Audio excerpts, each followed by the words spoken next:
여러분, 상상 한번 해보세요. 내가 사둔 주식이 딱 일주일 만에 2배로 뛴다면 기분이 어떨까요? 그런데 정작 그 회사가 뭘 하는 곳인지 잘 모른다면요? 2025년 5월, 바로 그런 일이 한 코스닥 기업에서 벌어졌습니다. 그 이름은 바로 파루. 오늘 이 태양을 쫓는 작은 거인에 대해 제대로 한번 파헤쳐보겠습니다. 자, 이 그래프 좀 보세요. 정말 드라마틱하지 않나요? 2025년 5월, 불과 며칠 사이에 500원도 안 하던 주가가 1,200원을 훌쩍 넘기면서 그대로 수직으로 솟구쳤습니다. 순식간에 시장의 모든 관심이 이 작은 회사에 집중됐죠. 대체 무슨 일이 있었던 걸까요? 이런 폭발적인 주가 상승 뒤에는 분명히 어떤 이유가 있겠죠. 이게 단순히 시장의 뜨거운 분위기 때문이었을까요? 아니면 우리가 전혀 몰랐던 엄청난 가치가 이 회사에 숨어 있었던 걸까요? 지금부터 파루의 진짜 모습을 한번 들여다보죠. 파루의 심장, 그러니까 이 회사의 핵심에는 아주 특별한 기술이 있습니다. 바로 태양광 트래커라는 건데요.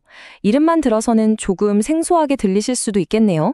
제가 아주 쉽게 설명해 드릴게요. 태양광 트래커는요, 이렇게 생각하면 딱 맞아요.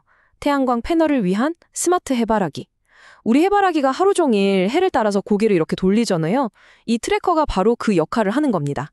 태양광 패널이 항상 해를 정면으로 가장 좋은 각도로 바라볼 수 있게 계속 움직여주는 거죠. 그럼 이게 왜 그렇게 중요하냐고요? 바로 효율입니다. 그냥 땅에 고정시켜 놓은 패널이랑은 비교가 안 되죠. 태양을 계속 따라다니니까 훨씬 더 많은 전기를 만들어낼 수 있다는 뜻이에요. 심지어 파루는 위아래로만 움직이는 단축 트래커는 물론이고 동서남북 사방으로 해를 쫓는 양축 트래커 기술 특허까지 모두 가지고 있습니다. 기술력 하나는 정말 확실한 거죠. 그리고 더 놀라운 건 말이죠. 이 기술력이 우리나라에만 머물지 않았다는 겁니다. 이 작은 회사가 만든 제품이 미국, 유럽, 일본을 포함해서 전 세계 40개가 넘는 나라에 수출되고 있어요. 이미 글로벌 시장에서 그 실력을 인정받았다는 거죠. 그럼 파루는 태양광 사업만 하는 회사일까요? 2024년 매출 구성을 보면 태양광 사업이 98.4%로 거의 전부라고 할 수 있습니다. 압도적이죠? 근데 재밌는 건 저 나머지 1.5%인데요. 여기에는 농업용 분무기도 있고 심지어 손수 독재도 있습니다. 네, 진짜예요. 태양을 쫓다가 가끔 손도 닦는 아주 다재다능한 회사라고 해야 할까요? 자, 그럼 이 회사가 처음부터 이렇게 태양만 바라보는 회사였을까요? 아닙니다. 파루가 걸어온 지난 30년은 그야말로 한편의 롤러코스터 같은 여정이었습니다. 그 역사를 한번 같이 따라가 보시죠. 시작은 1993년 데인테크라는 이름의 농기계 회사였어요. 그러다 2000년에 코스닥 시장에 이름을 올리고 2005년에 드디어 태양광 트래커 개발에 성공하면서 회사의 운명이 바뀌기 시작합니다. 그리고 2016년 미국 텍사스에 있는 어마어마한 규모의 알라모 태양광 발전소에 시스템을 공급하면서 전 세계를 깜짝 놀라게 만들었죠. 이 프로젝트 하나로 글로벌 기술 기업의 반열에 오르게 된 겁니다. 하지만 이렇게 화려한 기술과 역사에도 불구하고 돈을 버는 건 또 다른 문제였습니다. 최근 3년간의 실적을 보면요. 매출은 400억 원대에서 제자리 걸음이고 2022년과 2023년에는 연속으로 적자를 냈습니다. 2024년에 겨우 2억 원 흑자를 내긴 했는데 이건 정말 턱걸이 수준이었던 거죠. 이 롤러코스터 여기서 멈추지 않습니다. 2025년 1분기에는 6억 원 흑자를 내면서 이제 좀 괜찮아지나 싶더니 바로 다음 2분기에 매출이 뚝 떨어지면서 11억 원 적자로 곤두박질 쳤습니다. 주가가 하늘을 찌르던 바로 그 순간에 회사 실적은 오히려 땅으로 꺼지고 있었다는 거 정말 아이러니하지 않나요?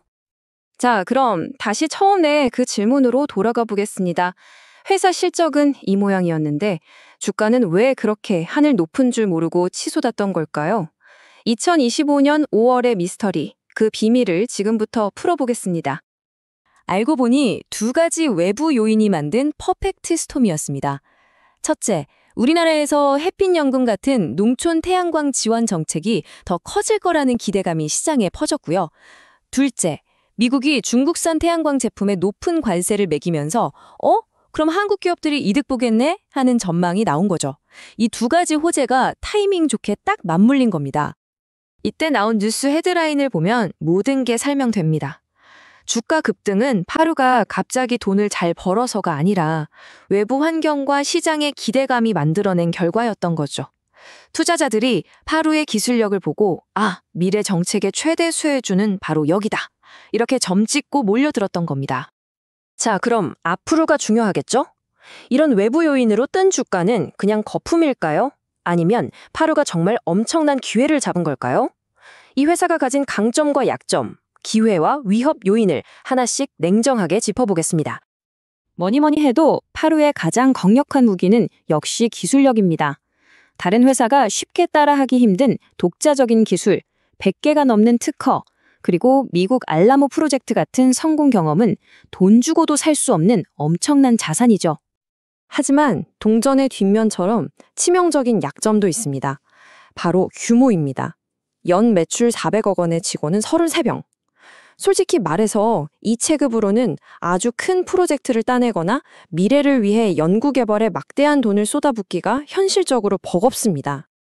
기회는 정말 명확합니다. 전 세계가 지금 탄소 중립을 외치고 있잖아요. 덕분에 태양광 시장은 그야말로 폭발적으로 커지고 있습니다. 2025년에만 650기가와트가 넘는 거대한 시장이 열린다고 하니 파루의 기술이 활약할 무대는 점점 더 넓어지고 있는 셈입니다. 하지만 빛이 있으면 그림자도 있는 법이죠. 위험도 뚜렷합니다. 국내 사업은 정부 정책 한마디에 사업 전체가 휘청일 수 있고 세계 시장에서는 거대한 중국 기업들이 가격으로 밀어붙이고 있으니까요. 정책과 경쟁이라는 거대한 파도에 언제든 휩쓸릴 수 있다는 리스크가 있는 겁니다.